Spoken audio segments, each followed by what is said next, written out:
De solidaridad con los vecinos de Teruel, como en Zaragoza. Trabajadores de instituciones, sindicatos y particulares se han sumado a este paro. En la Plaza del Pilar, todos los grupos de la Corporación zaragozana se han concentrado durante 5 minutos para dar su apoyo a las peticiones de Teruel, una iniciativa que propuso Chunta Aragonesista. Junto al Ayuntamiento, numerosos ciudadanos han secundado esta convocatoria.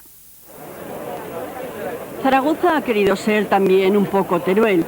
El paro ha sido secundado simbólicamente en instituciones y por distintos colectivos sociales.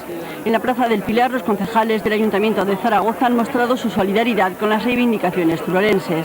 A la concentración no ha asistido el alcalde José Atares, que ha estado representado por miembros de su equipo de gobierno. Para apoyar a una provincia hermana, para apoyar a una capital hermana, sobre demandas que entendemos que muchas de ellas suelen ser justas, sobre inversiones a realizarse en el ámbito de la provincia de Teruel, y nosotros estamos aquí respaldando lo que es la voluntad mayoritaria y unánime de todas las fuerzas políticas del Ayuntamiento de Zaragoza. Junto a la corporación, cientos de personas han apoyado con su presencia la iniciativa de Teruel Existe.